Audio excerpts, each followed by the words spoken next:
Welcome to This Week in Money. I'm Jim Goddard. Today, Ross Clark from chartsandmarkets.com tells us gold got a little tired over the past week while a major advance was made on the marijuana front. Trends Journal publisher Gerald Celente takes a look at the trends he expects for 2019. Civic unrest will drive people from unstable countries while wealthier nations likely will resist those immigrants. Ed Steer from EdSteerGoldandSilver.com tells us about how a trader at JP Morgan was caught manipulating gold prices. He also tracks what he believes will happen in the gold and silver markets. Plus, at the end of the show, we'll have company showcase updates from American Manganese CEO Larry Reaugh and Naturally Splendid President Craig Goodwin. We'll talk to Ross Clark right after this. I'm Kelly Jennings, CEO of PowerBand Solutions. PowerBand is a cloud-based provider of auction, inventory, and finance solutions that make buying, selling, and financing vehicles more efficient. PowerBand Solutions trades on the TSX Venture Exchange symbol PBX and on the OTCQB symbol PWWPF and on Frankfurt symbol 1ZV. For more information, please visit us at powerbandsolutions.com.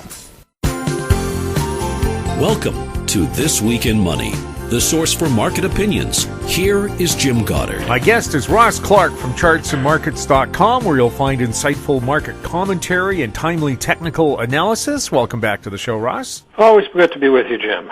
Gold is usually the safe haven people run to when the markets are getting a little scary, but are they going to gold right now? Well, they did run to gold as part of the scariness into that December 24th bottom in the equity markets, and then continued on for a little bit longer. But, with the equity markets, I haven't counted the number of days here, but it's got to be 10 or 11 days that stock market's been up with higher lows, and maybe one of those had a lower low along the way. So as you get some buoyancy in the equity market, the gold market, which had run up, we got 3 days of upside exhaustion signals, so that's extreme overbought readings, right into the top 3 days there in the 1290 to 1300 bracket. And it's this time of year, it's not unusual to get ahead of itself and go through a pause, and that's what we've been doing for the last week and a half. As long as it can hold above 1279, I think gold is still healthy. But it's always nice if the equity market were to have a bit more of a hiccup back down. That would help put the bid into the gold market. But for now, the pause is good, and for anybody who's been in early on in the move, I think they can just keep reasonably tight stops and see how it wants to unfold. How is the U.S. dollar doing? Well, that's another part of the action here. U.S. dollar index had a good sell-off off the highs. We had index got up around the 97.5 level, backed off to 94.5, and has now, so this is the first good correction since the September low, and it's right down to its 200-day or 50-week moving average, which is a good support level, and it's rallied the last couple of days. This could be the beginning of, probably a rally back, maybe 96.5 on the dollar index, which would still keep pressure against the gold market. But if the dollar doesn't really come to life in here, then that will help gold find its support level and be ready for a bit of a move there. We always look for excesses to create big opportunities, and clearly that third week of December and into the 24th created some big exhaustions or capitulation signals in the broad indices. And over in on the Canadian side, we were watching things like the oil market, and that at $43 had capitulation, and we thought maybe it could rally back well for a few weeks, and done a little bit better than we would expect. But that one right now looks as though it's ready for a correction back into the mid or low 40s again. That will hopefully be a nicely tested low and provide the basis for a good upside move. The other market that we sent out a report on right at the end of the year, December 31st, was the marijuana area. Canopy Growth, the predominant name in the sector there, had sold off from the high in September. We had nice exhaustion signals up at the top, and it sold off by just over 50%. And it had done that 3 times over the years, off of over these exhaustion signals that we had. And each of those lows was down 50 to 55% off the high, and produced then what we call a springboard. So that's a minor oversold within a dominant uptrend. That signal came into play at the end of the year, and all we needed was 1 week with a higher high to become the catalyst for a good run to the upside. Well, we've got that. The GCG, as it trades on New York, broke out at 28.06 on the 2nd of January, and we closed off this week having touched $40. So in a span of 8 trading days, this thing put on 31%. It's been a really nice move. We hit right onto target at $40, and we'll be expecting a good pullback now and maybe another re-entry point in the next few weeks. So, if anyone's interested in being up to date on things, they can send me an email, Ross Clark at chartsandmarkets.com, and we'll see that they get some subscriber information. Ross, thank you so much for chatting with us. Always a pleasure, Jim. My guest has been Ross Clark from chartsandmarkets.com. Coming up, Gerald Celente, next on This Week in Money. Always consult your investment professional before making any investment decision. Cypress Development Corp's flagship lithium project is located just east of Albemarle's Silver Peak mine in the heart of Clayton Valley, Nevada. A 12-hole exploration drill program for lithium-enriched claystone on Cypress's 100% controlled properties is now underway. Cypress Development Corp trades on the TSX Venture Exchange, symbol CYP, the Pink's CYDVF, and on Frankfurt's C1Z1. For more information, please visit our website, cypressdevelopmentcorp.com. I'm Douglas Mason, CEO of Naturally Splendid, symbol NSP on the TSX Venture Exchange. Naturally Splendid is a biotechnology and consumer products company focused on the global cannabis and health markets. Naturally Splendid is expanding distribution in this rapidly growing market with products currently in Canada, the USA, South Korea, Germany, and Australia. To view our comprehensive company presentation and for more information, please visit our website at naturallysplendid.com. This Week in Money is archived online at talkdigitalnetwork.com. Welcome back to This Week in Money. We're speaking with Gerald Celente, publisher of the Trends Journal online at trendsjournal.com. He's speaking to us from historic Kingston, New York. Happy New Year, and what do you think's going to happen this year, Gerald? Oh, Happy New Year. Lots going to happen. I've been at this for almost 40 years, and get ready for a rocky ride into the future. Geopolitically, economically, it's a trip. Something, nobody's said anything about North Korea lately. Are they doing sneaky things or what? Well, not actually. Kim just met with President Xi for 4 days over there in China. So they have a plan, and people have to understand that North Korea, is right next to China over there, and China has a real interest in this. And the North Americans and the Europeans think that they could tell China what to do and North Korea what to do. And that's not the story at all. That maybe worked back in the 50s and the 60s and even the 70s and 80s, but not in 2019 or 2020. It's going to be a whole different game. China is on its way of becoming a world power in many ways, economically, financially, and as well militarily. So the United States isn't the only game in town anymore. And you're seeing this meeting that went on for 4 days, as I said, so you know that they made a deal and China's going to be the major player in it. Is this going to be a good year or a bad year? Well, it depends. It'll be good in some aspects. It's like life. It has its ups and downs. But as I said, geopolitically and economically, it's going to be a very rough year.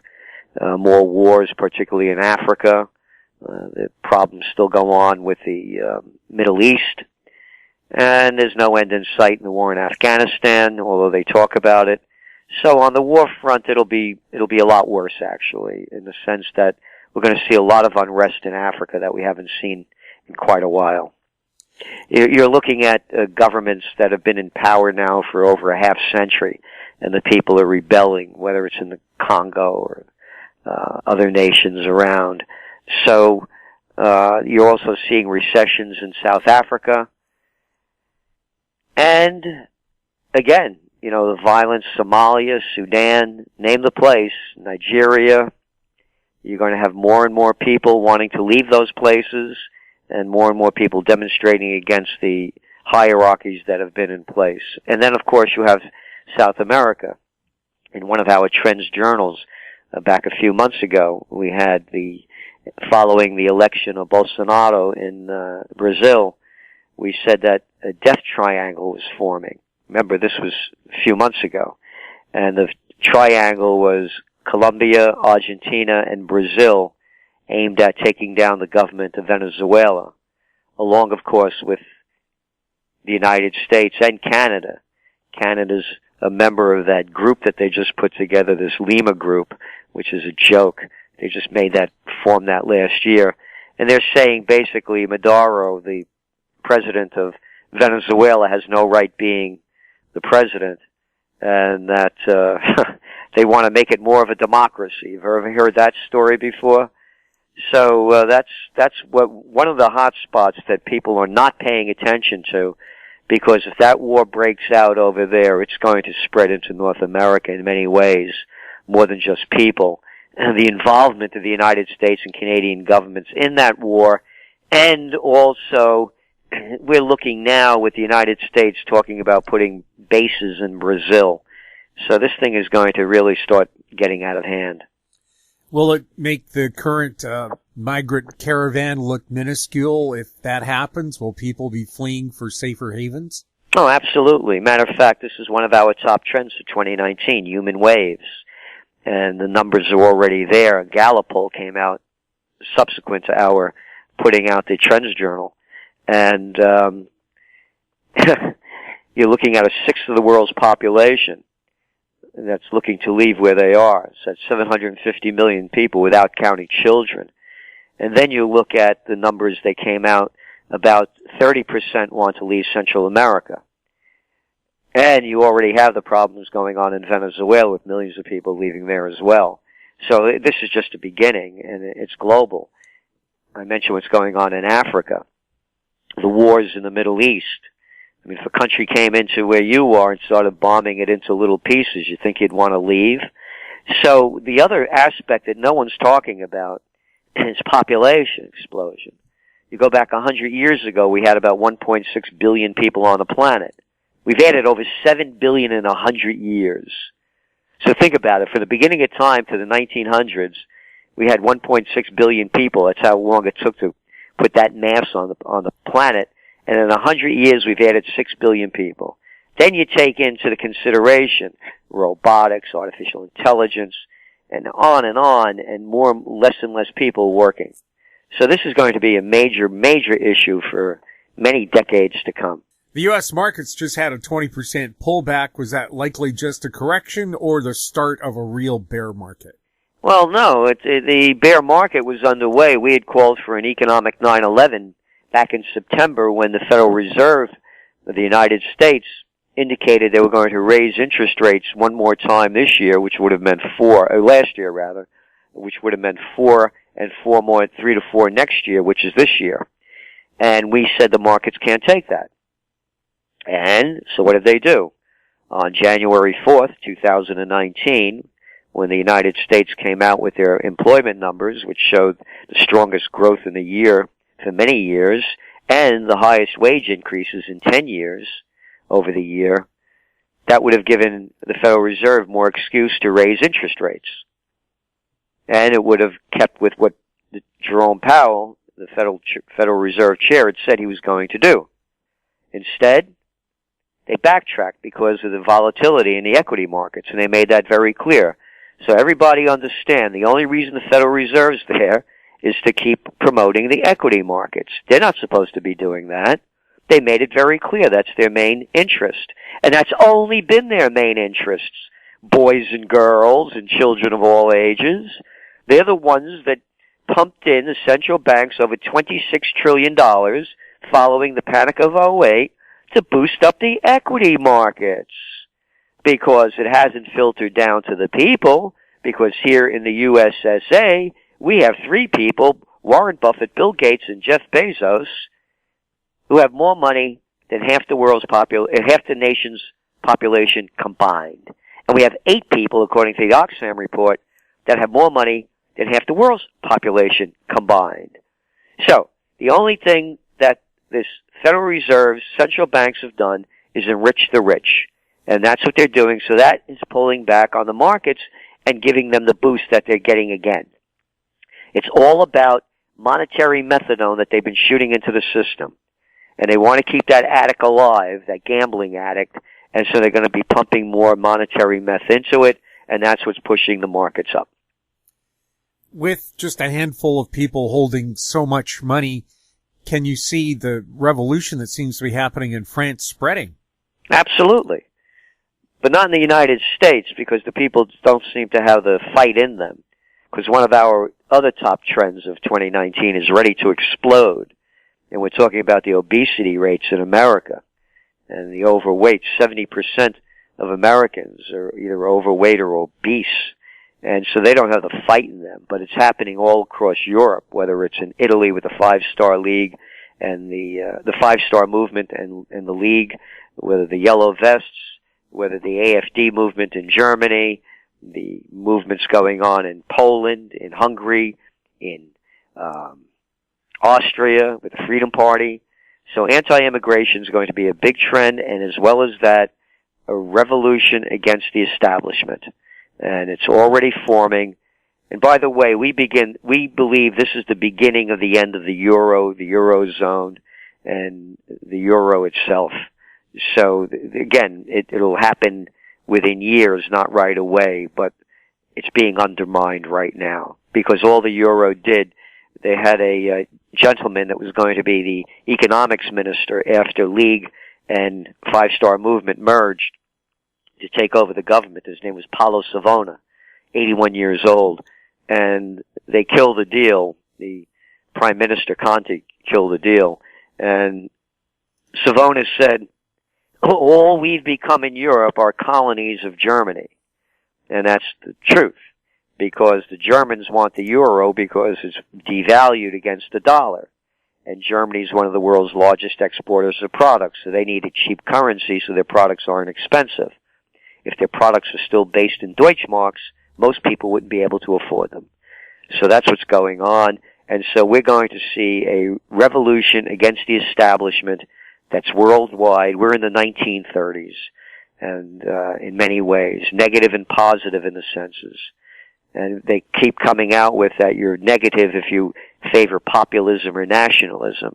So in other words, the Italians aren't supposed to maintain their identity, neither are the Irish, the Polish, the people from Hungary or France. You have to become globalized so that you can become a worker on one of the multinational plantations of Slavelandia. We'll have more with Gerald Celente next on This Week in Money. Grand Portage Resources recently completed the 2018 drill program on its 100% controlled Herbert Gold discovery property located in the prolific Juneau Belt in southeast Alaska. Drill results are expected through late 2018. Past drill results included numerous multi-ounce gold assays on multiple veins. Grand Portage trading symbols are GPG on the TSX Venture, GPTRF on the OTCQB, and GPB on Frankfurt. For more information, please visit our website, grandportage.com. MGX Minerals is revolutionizing the new energy economy with patented lithium extraction technology, replacing traditional solar evaporation using low-cost, low-energy nanofiltration. The first system of this paradigm shift technology is currently being commissioned. MGX Minerals trades on the CSE, symbol XMG, the OTCQB, symbol MGXMF, and Frankfurt, symbol 1MG. For more information, visit our website, mgxminerals.com. This Week in Money is archived online at talkdigitalnetwork.com. Welcome back. We're speaking with Gerald Celente. Gerald, are credit markets tightening up? Oh, sure they are. Again, that's why the Federal Reserve is trying to say that they're not going to raise interest rates in 2019. And matter of fact, we may even see reductions. So yes, the credit markets all over the world are, but they're trying to loosen them up as well, particularly in China, which we just saw their retail sales in the last month were at the lowest level in 15 years. Auto sales had the worst year since the 1990s. Their housing markets are starting to stagnate and decline in different areas. And so what they're doing is they're lowering their reserve ratio requirements for banks to loan more money out. So on one end, you see tightening. On the other end, you're seeing loosening. And that's what's going to cause a lot of the economic turmoil in the year ahead. And all you have to do is look at how tight money's become and look at the numbers in America. And one of the two things we tell people to look at. Housing. New home sales tanked nearly 20% at the end of 2018 in America. Take a trip to Australia, Melbourne, Sydney. Prices are way down, and so too are sales. So what I'm saying is you can't take higher interest rates. And with credit tightening up, it's going to really bring down the markets. The other thing to look at, the other commodity, is copper. Copper prices right now are in bear territory, meaning they're down more than 20% from their high last year. Copper is used in everything from heavy industry to high tech, and China uses about 50% of all the new copper being produced, brought on the market. So that's one to look at. So you're seeing a slowdown in that field, you're seeing a slowdown in real estate, and real estate, by the way, in the United States accounts for about 15% of our GDP. Manufacturing only accounts for about 12%. There's rumors that President Trump may have the Treasury Department oversee the Federal Reserve. Would that be a good idea? I don't believe there should be any Federal Reserve at all. They're as federal as Federal Express. They're private banksters. They have no right being here. It was a major issue of elections in the United States in the 1800s. And a low-life piece of garbage, may he rot in hell, Woodrow Wilson, who brought the United States into World War I when we had no business being in there, and just prolonged a miserable war and destroyed more of Europe that could have ended long before that low-life little piece of garbage got us into it, also brought us the Federal Reserve and brought us federal income taxes. So this is an illegal organization. They're private banks that are running the country. So do I believe the Treasury should be over the Federal Reserve? I don't even believe there should be a Federal Reserve. Again, they're as federal as Federal Express. Is real estate in trouble around the planet? Well, again, as I mentioned, you're having problems right here in the United States. The numbers are real. Take a trip to Australia. I mean, that's one of the hottest markets out there, along with China. And they're all in decline, or they're all stagnating, and there's going to be more problems ahead. The prices went up way too quick for the homes, and most people can't afford them. And that's number, when I say most people can't afford them, in the United States, 78% of the people, according to studies, are living paycheck to paycheck. You're looking at 1 in 5 millennials, the studies are coming out, that, now remember, this is a young group of people, they're going to die broke. They're not going to have, they'll still have their debt, 1 out of 5. So the home prices are way too high relative to what wages are. So you're going to see a decline in that, and there could be a crash, depending on what happens with interest rates, particularly. Has President Trump started a trend towards nationalism around the world? Well, I think, the trend toward nationalism is way before Trump. And again, I mentioned the 5-star movement in Italy, the League in Italy, the AfD party in Germany, the Freedom Party in Austria, one country after another. Now there's a new party, by the way, also rising up in Spain, Vox, V-O-X. And they're anti-immigration, and along with anti-immigration becomes pro-national. So yeah, this is just a trend that's going to continue to escalate. Is China still on track to be the world's next superpower? We believe so. However, there's going to be ups and downs. And the reason being, of course, is that their debt level is about $30 trillion. You go back to the 1990s, their total debt level is under $1 trillion. So they have a big bubble that has been blown up that they're going to have to deal with. But again, you have 1.3 billion of them, and they're buying up a lot of the world. I don't have to tell you over there in Vancouver. So even if things go down, you have such a large population with so much money and so much more going into the military, that yeah, they're going to be a military power, and they're going to exceed the United States in GDP within probably the next 5 years. So, the numbers tell it all. So the richer you get, the bigger your military goes. And you're not going to be messing with China. It's a whole different world. Look what happened with the airports, whether it was Gatwick or Heathrow this week, Gatwick 3 weeks ago. A couple of drones closed down Gatwick for almost 3 days. And there's no photos of the drones, by the way. I've heard a theory that perhaps it was a cover-up of something else more serious, and that would be a great excuse to bring in the military and snipers to look after the serious thing. Is that possible? Well, it's possible, but just take the element of drones. You could launch tens of thousands of these from another country. You could disrupt entire areas, entire countries.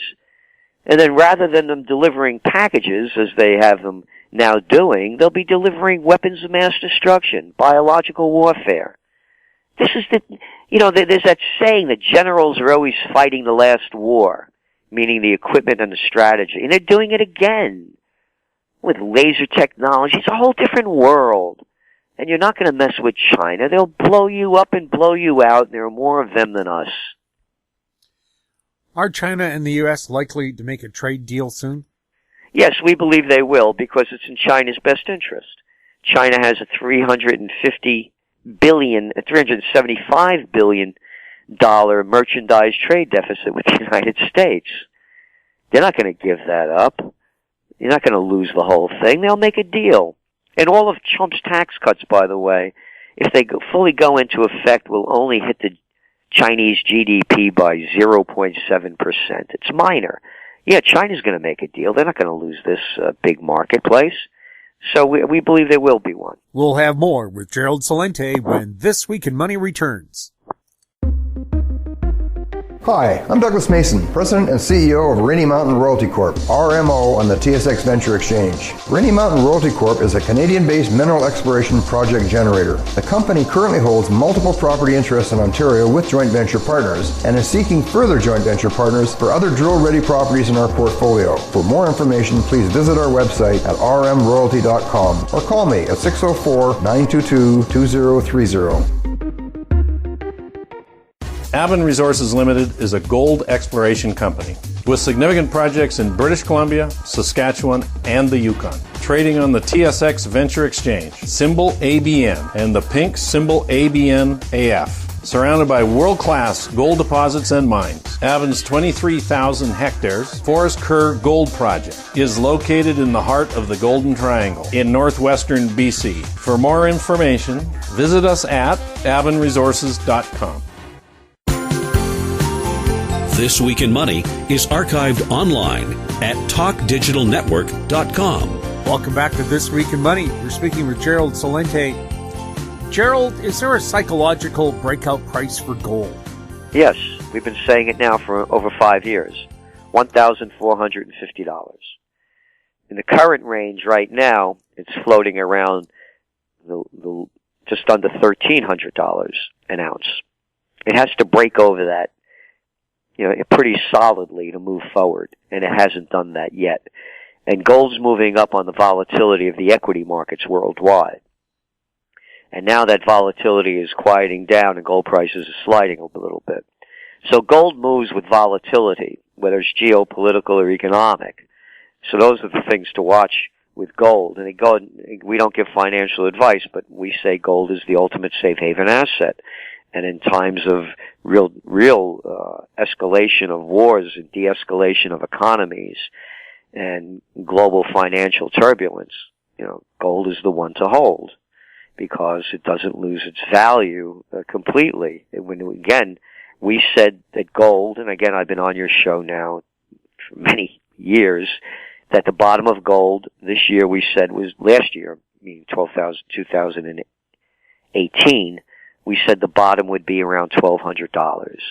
The bottom was $1,185. We were off by $15. So now we're saying the bottom has been reached.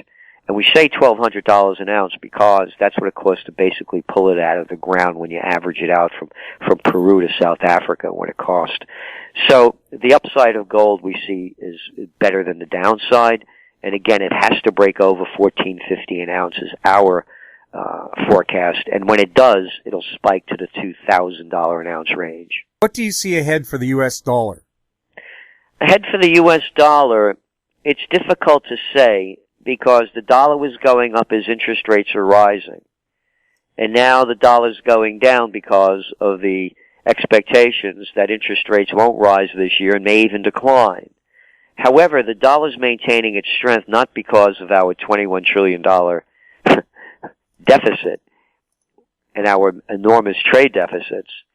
It's staying there because the other economies of the world are having their problems as well. Therefore, the strength of their currencies reflects that. So the dollar's staying up because the economies of so many other countries are going down. And we're looking at all the new reports coming out, whether from the IMF, the World Bank, one after another, downgrading global economic growth for 2019. So the other nations are in trouble. That's why the dollar's staying where it is. But the dollar won't gain the strength it had unless interest rates go back up. Is President Trump likely to do whatever it takes to keep oil prices down? President Trump doesn't have the power to do as much as he wants. The Saudis are only going to listen so much because they need oil at $100 a barrel for their budget to break even. So when oil's now floating around the $60 a barrel for crude, Brent crude, that doesn't do it for them. And the same too with these other oil producing nations. They don't want to sell it cheaply. But here's the rub. I talked about a global slowdown. If there's a global slowdown, you're going to have much more supply than demand. So even with the cutbacks, it may continue to put downward pressure on oil. Are there enough unhinged people on the far left in the U.S. to fight a lengthy civil war? We don't believe the people in the United States have the fight with them and fight anything. They'll go to the streets one day and then go home. And we don't see a movement. We see more of a movement toward what is being called socialism because of the inequities that are happening, just like within France with the yellow vest people taking to the streets.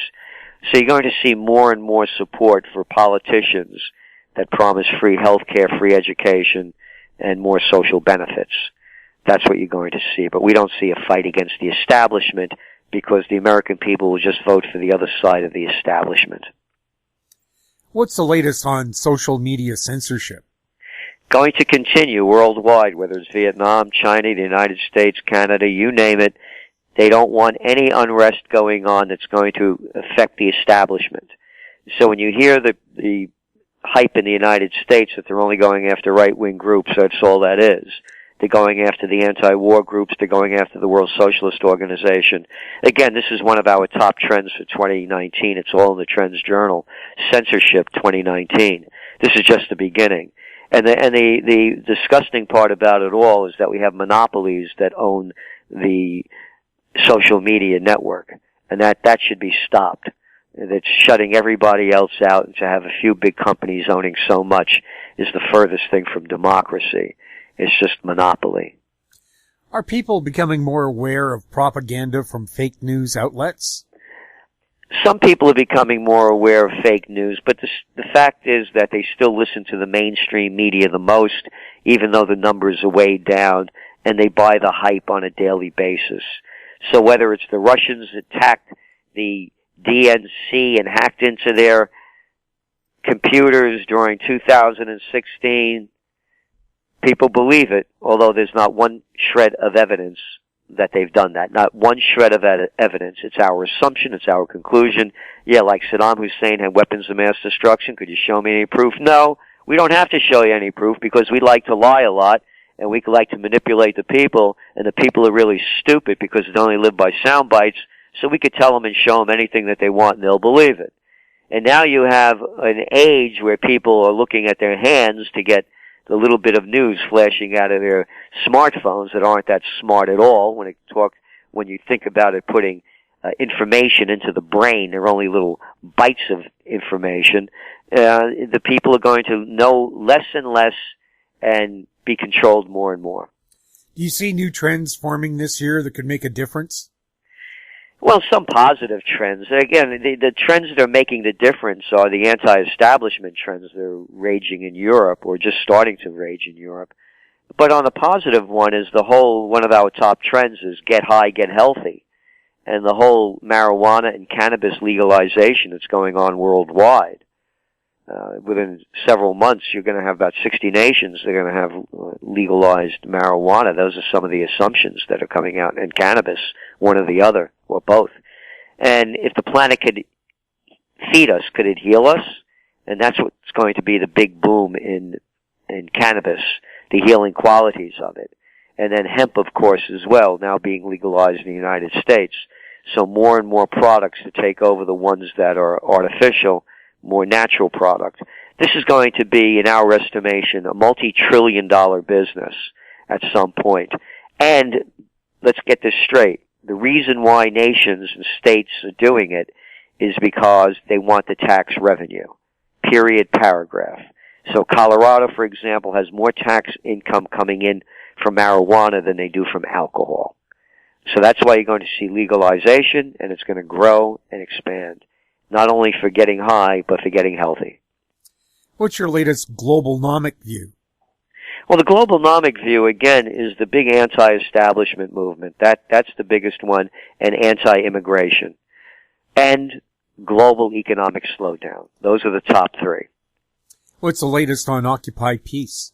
Well, Occupy Peace, we're moving ahead very strongly. We're coming out with a new website within a number of weeks. And also, to raise money, we're coming out with Occupy Peace products. So beyond the hats and the shirts and the regular things, we're coming out with a number of really great items that are peace-generated, and so people could wear their peace with pride. And that's what we're doing, and that's what we're moving forward with. How can people find out more about the Trends Journal? Trendsjournal.com, trendsjournal.com, and Occupy Peace is occupypeace.com. And of course, we could use all the donations that we could get so that we could put a peace movement and stop this bloody nonsense of war. And just to make it really clear, Americans have not won a war since World War II. It cost us tens of trillions of dollars to kill tens of millions of people. And what do we have to show for it? Not one victory, not one nation that has excelled rather than decelerated from America's, Canada's, and NATO's involvement in other nations in overthrowing other countries' governments that we had no right going into. All you have to do is look at the current ones. Libya, Syria, Iraq and Afghanistan, take a trip to Yemen. All of the involvement, all it's done is put more death and destruction and not anything to promote peace. And that's why we're so passionate about Occupy Peace. Gerald, thank you so much for being on This Week in Money. And thank you, Jim.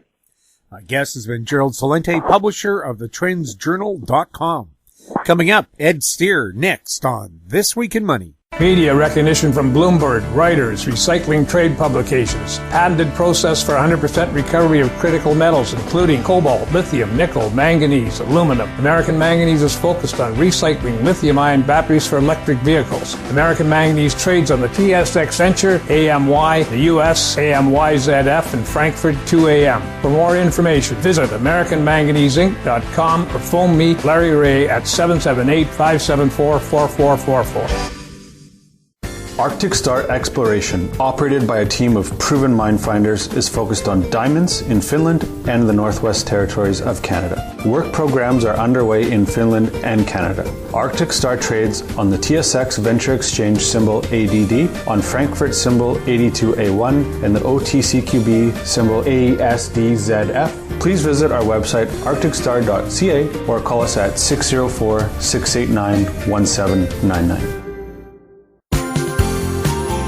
This Week in Money is archived online at talkdigitalnetwork.com. Welcome back to This Week in Money. We're speaking with Ed Steer, founder of EdSteerGoldandSilver.com and a director of GATA, the Gold Antitrust Action Committee. He's speaking to us from Merritt, British Columbia. Ed, welcome back to This Week in Money and Happy New Year. Yeah, and Happy New Year to you and Happy New Year to all your listeners as well. How are gold and silver looking as we start the new year?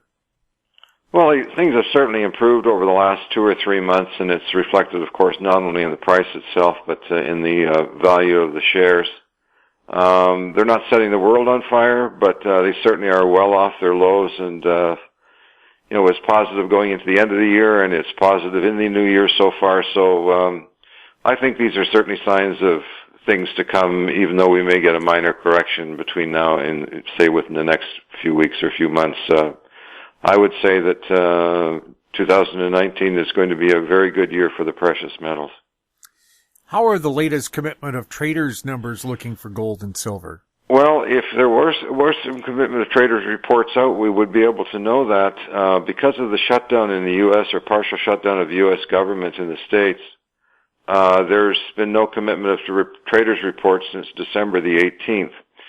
So we're operating blind as to what's going on, although because the price is rising, there's certainly been managed money selling and commercial buying. That's a given. That's what causes prices to rise. Managed money buying and commercial selling, and that's what's causing prices to rise. But what is unknown, and I know that silver analyst Ted Butler watches this very carefully, is what J.P. Morgan is doing in the market. Ever since one of their traders got convicted for rigging precious metals market, they've sort of backed off from shorting everything in sight in precious metals. But because we don't have a COT report to look at for the last 3 weeks or so, Ted's not able to know whether or not J.P. Morgan is active in the market or not. And, of course, what J.P. Morgan is critical to everything in the precious metals. Ed, this is the first I've heard that one commercial aspect's been affected by the U.S. government shutdown. Anything else you're seeing, or how has it really impacted gold and silver trading? Well, it doesn't affect the trading at all. What it affects is the reporting of the numbers, because the numbers are produced by, people within the U.S. government, whether it be the CFTC, the SEC, or whoever. But these people aren't at work right now, and they're sitting at home filing unemployment insurance claims. And until the government is back to work, and who knows when that's going to be, we're not going to get any of these reports, including the very critical bank participation report, which comes out every month. But as for the internal workings of the COMEX futures markets in the trading ring, it doesn't affect it at all. We'll have more with Ed Steer when This Week in Money returns. Hi, I'm Douglas Mason, President and CEO of Magnum Gold Corp, MGI and the TSX Venture Exchange. A 2015 drill program on the LH property intersected several high-grade gold intersections, including 11 meters of 20.66 grams per ton gold. Additional drill targets on the LH property have been identified by a 2018 drone airborne magnetic survey to further evaluate a pyrrhotite-enriched gold-bearing system. Please visit our website at magnumgoldcorp.com. This Week in Money is archived online at talkdigitalnetwork.com. Welcome back to This Week in Money. We're speaking with Ed Steer. Ed, is demand picking up for physical and paper gold and silver? Well, we certainly see it in the price. I would suspect, just looking at what the HUI and the XAU indexes are doing, there's certainly more activity in the shares. People are certainly buying them. That's why those indexes are rallying. As to whether there's more physical demand or not, I would say probably some, but we certainly aren't back to anywhere near the levels we used to be. I looked at the U.S. mint sales because they came out for January. About 3 days ago, we hit our first mint sales. And they're always high in January, but I can tell you right now that the sales that start off 2019 were quite a bit lower than the sales numbers that started off 2018. And of course, you go further back, the smaller the increase is.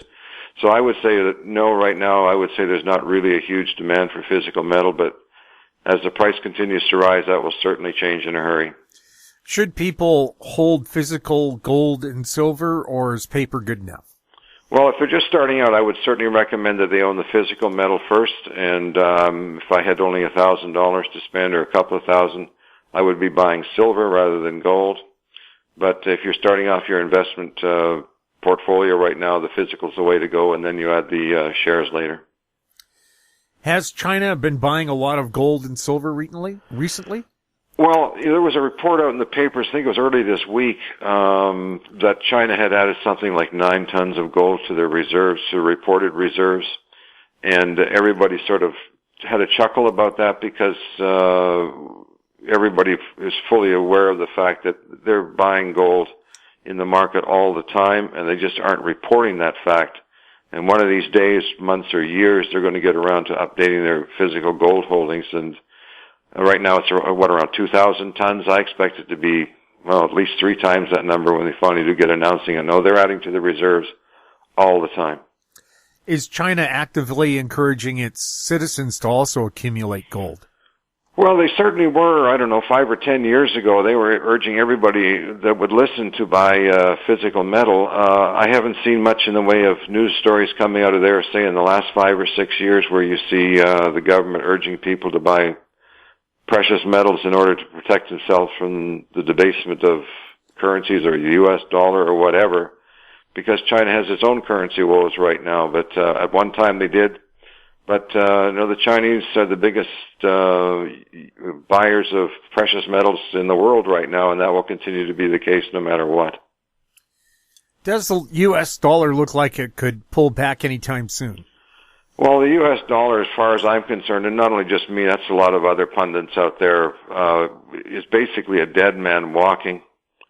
And if it's my opinion, I write a daily column which includes comments on the U.S. dollar index, is that it's another index out there that's being propped up artificially, because I think if the dollar index was allowed, currencies were allowed to trade freely, the U.S. dollar would be considerably lower than it is today. What's the outlook for the Canadian dollar? Well, I can tell you, if commodity prices start to rise in Canada, like Australia, New Zealand, and Africa, the nations of Africa and Central and South America are all commodity producers. And if commodity prices start to rise in general, specifically in Canada, oil, then we're going to see a strengthening Canadian dollar, and a lot of other currencies will strengthen as well. So the Canadian dollar is entirely dependent upon the resource sector, as a lot of other countries are in the world today. The Harper government pretty well sold off the last of Canada's gold reserves. Should the government be making an effort to establish a gold reserve again? I'd love to see them do that. I don't think that they're going to. I would certainly like that. I remember I wrote an essay about that 20 years ago, about what happened to Canada's gold. We had about 660 tons about 20-odd years ago, and then Brian Mulroney sold a bunch of it off, almost all of it, and then Jean Chrétien, the prime minister that followed him, sold off the balance of it, and we only had a few bars at the Mint in Ottawa. And as you said, the Harper government sold that off, or the Bank of Canada sold that off, so basically our cupboards are bare. And I take a look at Russia right now, which is around 21 or 2,200 tons. If they're accumulating gold hand over fist, we as a commodity nation, very similar to Russia, should be doing the same thing, but we're not. We'll have more with Ed Steer when This Week in Money returns. I'm Greg Johnston, CEO of Carl Data Solutions, an industrial Internet of Things company that provides big data solutions for monitoring critical infrastructure. Carl Data offers machine learning and predictive analytics features through our cloud-based applications to deliver key asset-saving operational insights from massive amounts of data. Carl Data trades on the CSE, symbol CRL, and the Pink, symbol CDTAF. For more details on Carl Data, please visit carlsolutions.com. Don't miss out. Stay informed. Receive the HowStreet.com weekly recap with thought-provoking podcasts, radio, and articles delivered to your inbox. Sign up for the HowStreet.com weekly recap on our homepage at HowStreet.com.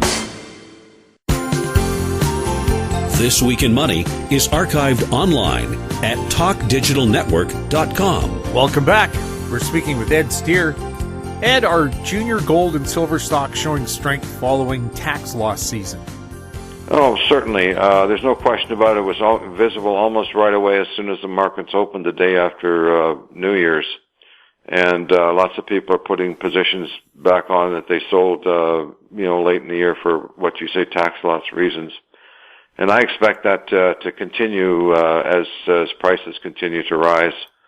And sooner or later, we're going to see a real boom in these markets as soon as the price of precious metals are allowed to rise more substantially. Then I can see with the rest of the markets in the toilet right now, I can see that the commodity-producing commodities will certainly follow suit, and that's particularly the case with silver and gold stocks. What do you think will have a better return this year, gold or silver? Well, I've always maintained that silver will have the best return over gold. I have a chart in my column every day called the Silver 7 Index that chartist Nick Laird prepared for me 5 or 6 years ago, and I carry that every day. And there's no ifs, ands, buts, or maybes at it when you compare to what's going on with the Huey, what's going on with the Silver 7 Index, that the silver stocks so far this year are vastly outperforming the gold stocks, and I mean by a fairly large margin. Is the Trump administration likely to investigate gold and silver manipulation? Well, that's a very good question. The Department of Justice right now, and I think I spoke about this last time, had a sealed conviction against a J.P. Morgan trader for rigging the prices of precious metals, and that was opened up on November the 10th or 9th. And they're already, as they said in their statement at the time, the investigation into J.P. Morgan's involvement in precious metals is ongoing, and this trader is just sitting there waiting for his conviction because he's already been convicted, and they're just waiting for a sentencing date. As to whether the general Trump administration is going to do anything, I highly doubt it, but this is a matter for the Department of Justice, and whether the Trump administration is going to step in and tell them to back off still remains to be seen, but right now it's certainly a sword of Damocles hanging over J.P. Morgan and the other bullion banks. Will J.P. Morgan say this was just a rogue trader, but we're not bad guys like him? Well, if I was that rogue trader, personally, I'd be singing like a bird. I would be naming names. I would be giving all the details as I could, as far back as I could. The maximum sentence that this trader can receive is 30 years. That's a fairly long time. And even if he cooperates with the Department of Justice, he's looking at 5 to 10 anyway. So, in my opinion, this ongoing investigation will include every other trader he names, the entire book of business that J.P. Morgan's done over the last 10 or 20 years, or at least since they acquired Bear Stearns back in 2008. And as silver analyst Ted Butler put it, he says, there's most likely negotiations going on at the highest levels between J.P. Morgan Chase and the Department of Justice right now as to how this is going to end. But I would say that, no, J.P. Morgan's on the hook right now, and it's not looking good for them, but we'll have to wait and see how it turns out as time unfolds here. What's new with the Gold Antitrust Action Committee? Well, we just finished a very successful fundraising campaign, and we're still doing the same thing. Chris Powell puts out his dispatches every day, and the precious metals world is very cognizant of the fact that precious metals prices are being manipulated, and it's thanks to people like Chris Powell and Bill Murphy, and of course, not to be forgotten, all this, the founder of all this is silver analyst Ted Butler, who's been at this for 30 plus years.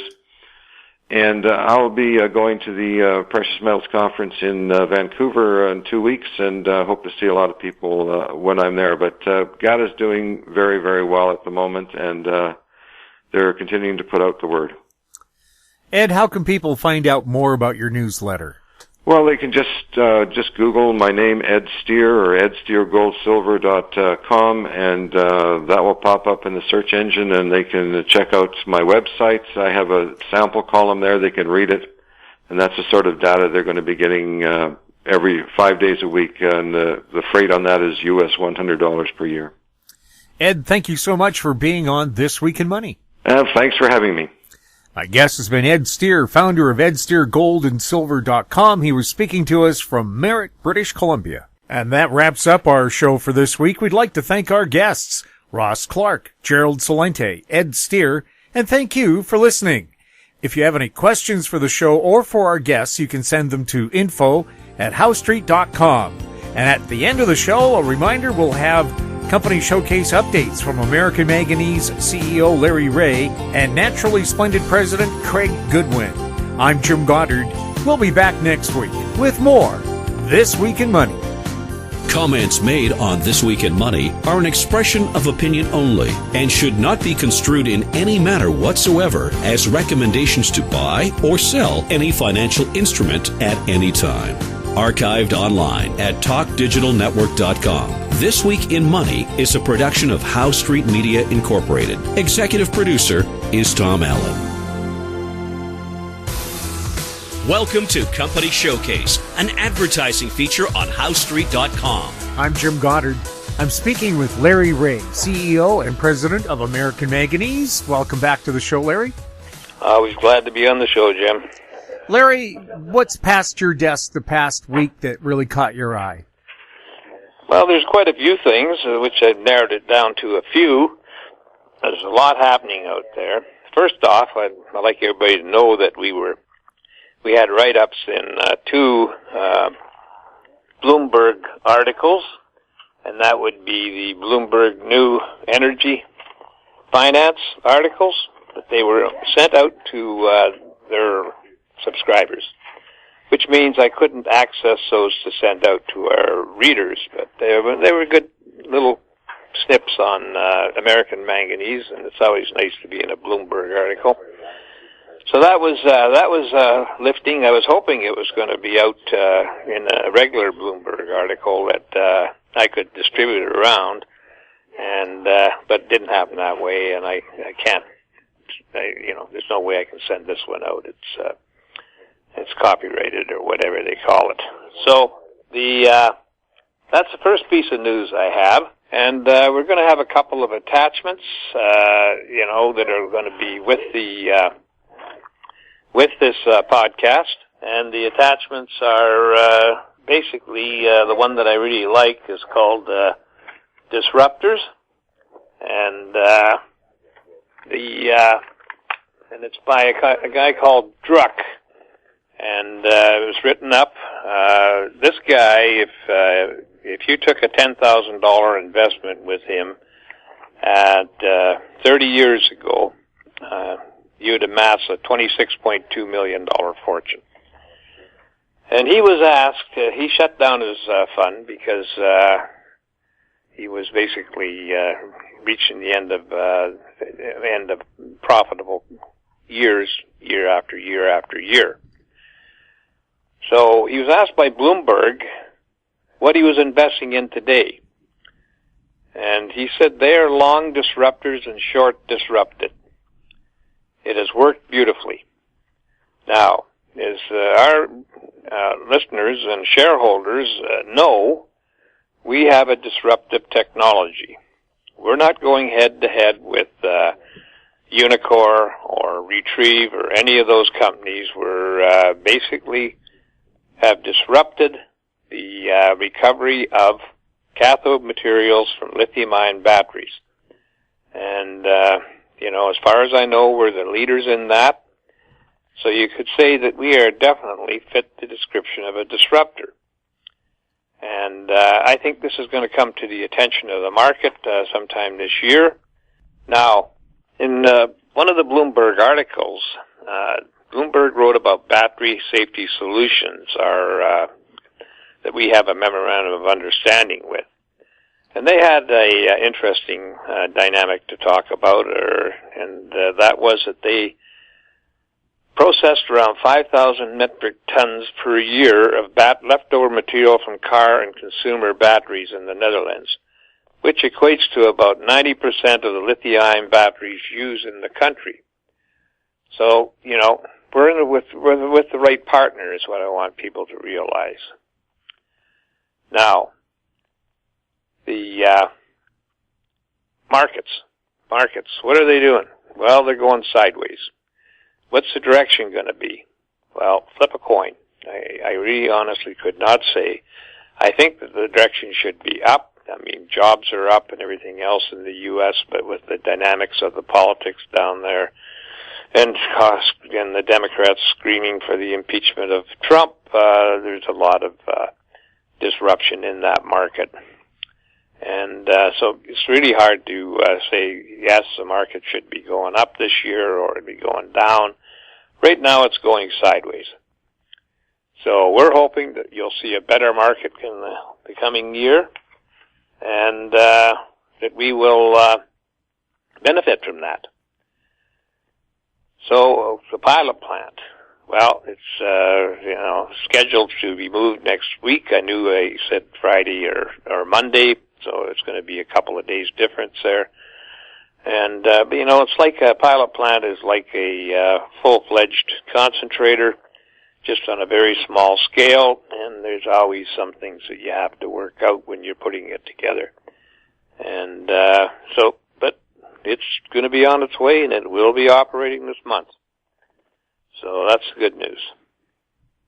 Larry, do you plan to put these plants in individual cities instead of just one big plant, say, for a province or state? Well, that's up in the air. It'll probably be located close to battery sources, so you don't have a lot of shipping going on, because when you ship batteries, it entails a lot of work. What we're looking for is, rather than just batteries, is for the battery packs. And because there are other recyclers that, take them down to the battery packs, and so we want to get those battery packs from the recyclers so we don't have to go through a large shipping arrangement. Where is it going to be? Well, we'd hope it's going to be close to a mega factory for producing batteries, a gigafactory, I should say. And or it could be in a central area, say in California, where a lot of battery production is going on, and a lot of batteries are being taken out and reaching the end of life. And it could be in any country. And, we still haven't formulated the perfect plan, but in all potentiality, it'll probably be a lot of licensing to different countries. And, then they will locate the equipment where it's needed. So that's kind of the plan, Jim. Larry, where are you traded, and how can people get more information about American Manganese? Well, we're traded on the Toronto Venture Exchange under the symbol AMY. We're traded in the U.S. under the symbol AMYZF, and we're traded in Frankfurt under the symbol 2AM. You can get all kinds of information at our website, AmericanManganeseInc.com. If you're looking for information, you can phone us at 778-574-4444, or you can go to our website at AmericanManganeseInc.com. I think I already said that. And or just email me at Reaugh at amymn.com. Larry, thanks for the update. You're welcome. I've been speaking with Larry Reaugh, CEO and President of American Manganese. I'm Jim Goddard. Our conversation took place on January 11th.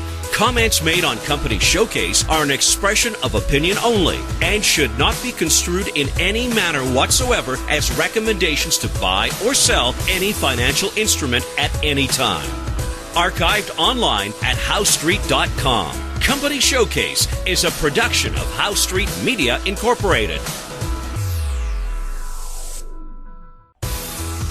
Welcome to Company Showcase, an advertising feature on HowStreet.com.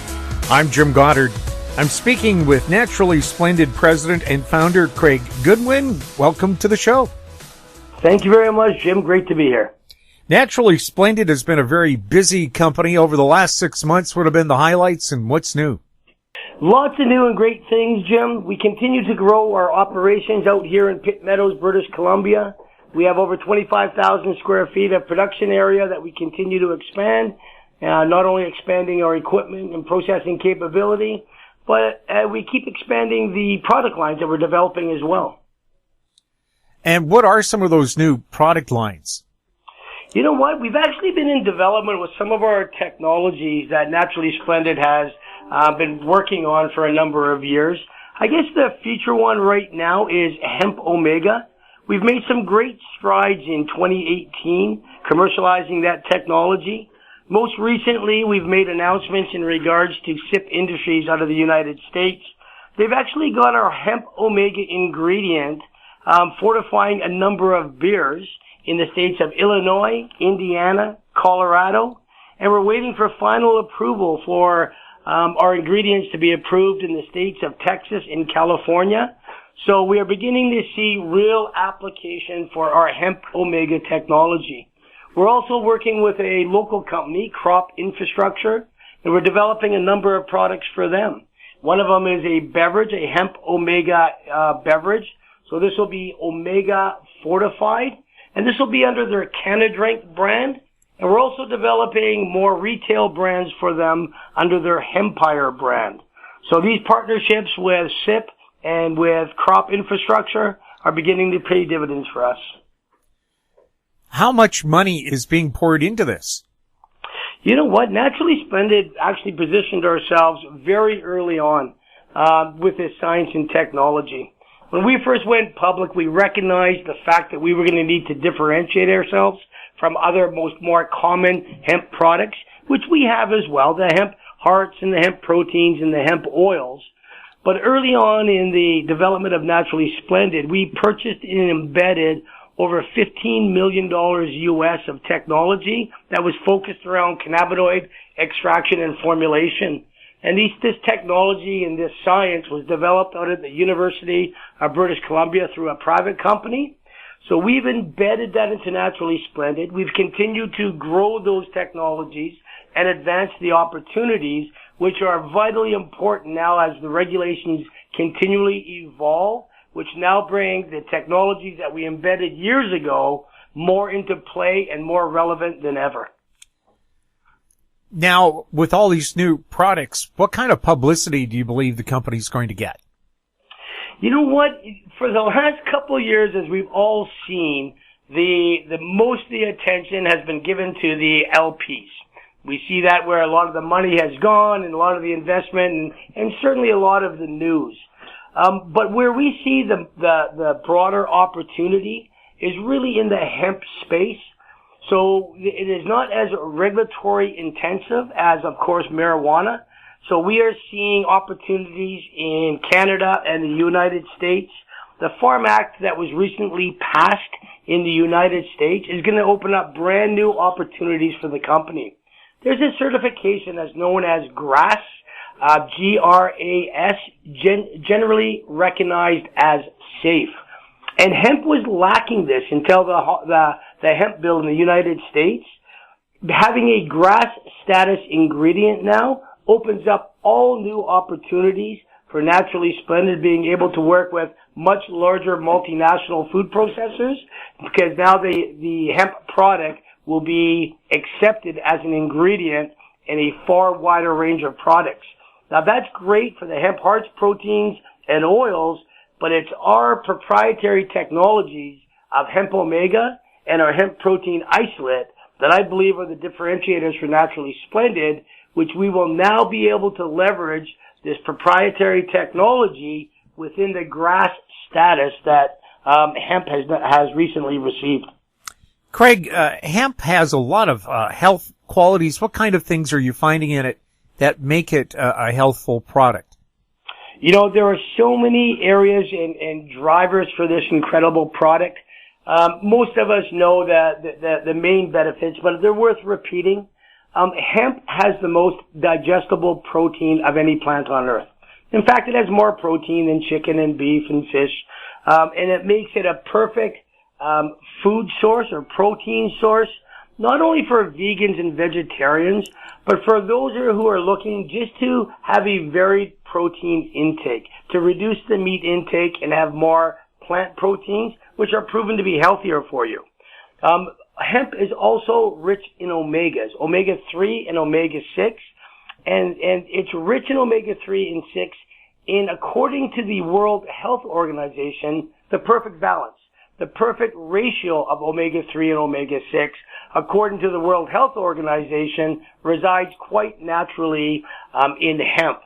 So we are watching environmental impacts. We see news all the time, distressing news about our oceans and the lack of fish and the declining fish stocks. At the same time, we're watching world demand for omegas increase year after year. So we need to ask ourselves, where are we going to get a sustainable omega source? And we very much believe that it's from hemp, and we also believe just as strongly that our technology of HempOmega differentiates ourselves from virtually every other hemp company by providing a format for the omega nutrition that nobody simply has other than Naturally Splendid. Craig, where is Naturally Splendid traded? You know, we're traded on the Venture in Toronto. We're also on OTCQB out of the United States, and we trade on the Frankfurt Exchange as well. Under what symbols? Frankfurt is 50N, so that's 50N. In the U.S., on the OTCQB, the symbol is NSPDF, and on the Venture, we are NSP. If people wanted more information about Naturally Splendid, where should they go? The best place to find us would be on our website, and that would be www.naturallysplendid.com. Craig, thank you so much for chatting with us. Jim, it's been a pleasure. Thank you very much for your time today. I've been speaking with Craig Goodwin, president and founder of Naturally Splendid. I'm Jim Goddard. Our conversation took place on January 11th. Comments made on Company Showcase are an expression of opinion only and should not be construed in any manner whatsoever as recommendations to buy or sell any financial instrument at any time. Archived online at HowStreet.com. Company Showcase is a production of How Street Media Incorporated.